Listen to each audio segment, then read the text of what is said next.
Inverse functions, like I said, I'm going to cover it over 2 days. What you need to know is some basic ideas here, and these concepts are going to kind of keep repeating over and over. And then when we get to day 2, there's something a little different, and that's where I was talking about the f of g of x stuff, and we'll get to that on Friday. But the inverse of a relation, remember a relation is a set of ordered pairs.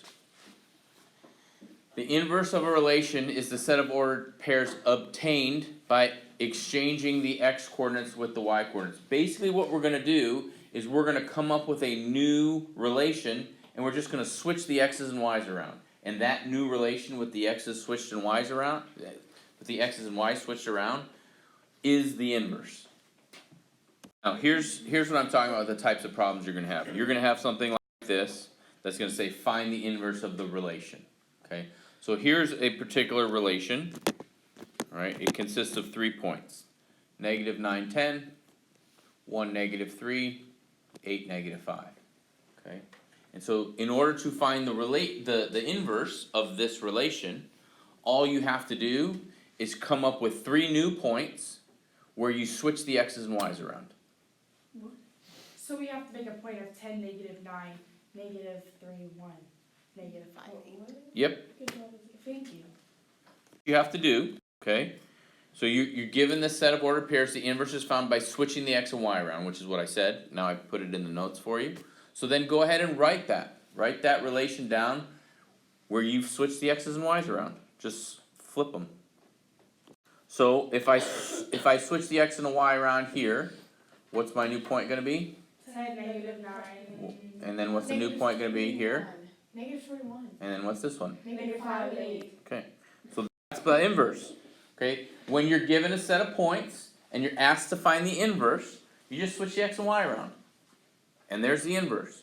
So when you get a question, because you're going to get a question like this on your quiz, you're going to get a question like this on your test, this should be a freebie. Super softball, a lob, easy, slam dunk, whatever analogy you want to make. Okay, it's no harder than that. We're not ever changing signs or anything like that. You just flip the order. That's it. The concept for the next part is similar to this, but it's not as easy. Okay, the idea that we just used here, flip the x and y's, switch the x and y's, that's how you find the inverse when you're given a set of points. That's also how you find the inverse when you're given a polynomial or an equation. Okay? So, kind of, yes. It kind of is. Okay? The inverse from a function. So I'm going to give you an equation, and we're going to use that same idea. We're going to switch the x and y's around. Okay? That's the concept. Just like what we did with the points and the coordinates, we're going to do the same kind of thing with functions. But it's a little more complicated. Okay, but the idea is the same. So here's kind of generally speaking. Instead of changing numbers to the x and y's, we're literally going to replace the x with a y and the y with an x. Okay, so you're going to have an equation that's got a y and an x in it, and we're going to switch them. And then we're going to solve for the y. Okay, and that's what we're going to go through in this last example. So here's an example. We've got the inverse. We're going to find the inverse of this function. And actually, this is the only example we're going to do. I know it says find the inverse of each function. But here's a couple things that we need to know as we go through this. One, there's no y in this problem, right? Mm-hmm. So in reality, f of x you can treat like y. Okay? So we're going to find the inverse of this function, f of x equals 2x minus 5. Oh. So here's how we work through this, okay? First off, we need to make that f of x a y. So essentially, what this all says down here is rewrite the function so that this says y equals 2x minus 5. So that's all that this is saying, okay? Rewrite it. Replace f of x with y, and that's essentially what it is. Whenever we have problems, f of x, g of f, h of x, whatever, we can always just think of that as y. How come I just didn't do f of x equals 2y minus y instead switch them? Okay, we're not there yet.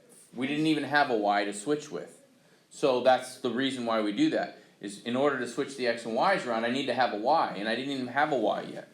Up here, there's no y. Okay, so what I'm showing you in this first step is make it a y.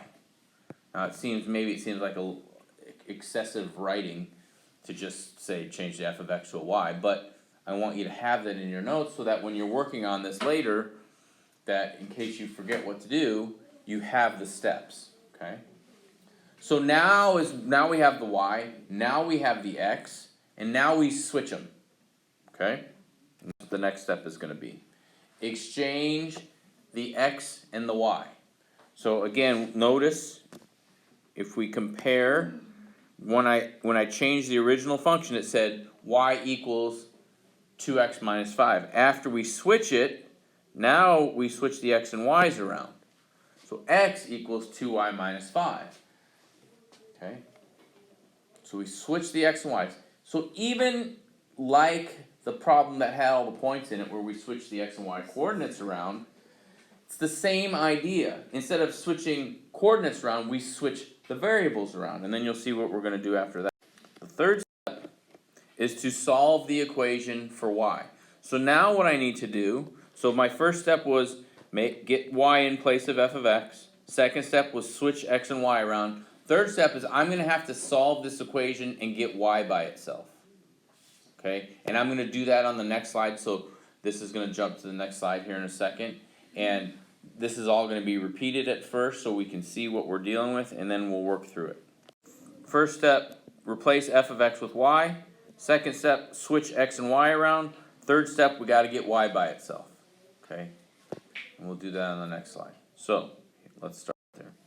All right, so first move, here was my equation. First move here is I'm going to add 5 to the other side. So I got the 2y by itself.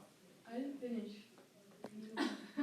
So, again, my original equation, my equation after I switch the x and y, x equals 2y minus 5. In order to get the 2y by itself, okay, that's what we're trying to do. We got to first get the 2y by itself. So the way we do that is you add 5 to both sides, or you just move it to the other side and change the sign. It's the same thing. What's my next move to get y by itself then? Divided by 2. Divide by 2. Since this is being multiplied by 2, all I have to do is divide by 2. Alright? So y equals x plus 5 over 2. Oh. Okay? We have one last step before we're done. Okay? Wait a minute. How come? So sometimes, if you could reduce this or reduce here, you could split it up as x over 2. So I could have written it like this.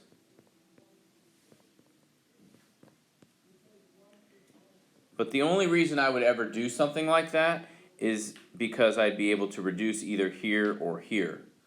And in this case, I can't do either. So there's no sense taking that extra step if it's not going to really get me anywhere. So I can do that for everyone? Unless it can be reduced. Like if this would have been a 4 instead, then I would want to do this because that would make this a 2. So that's the only reason you would split it up, is if you can go further. Okay? Alright, so let's look at our next step. Okay, now our last step is replace the y with this f raised to the negative 1. This means inverse of f. Okay, so I'm going to take this equation now, think about it.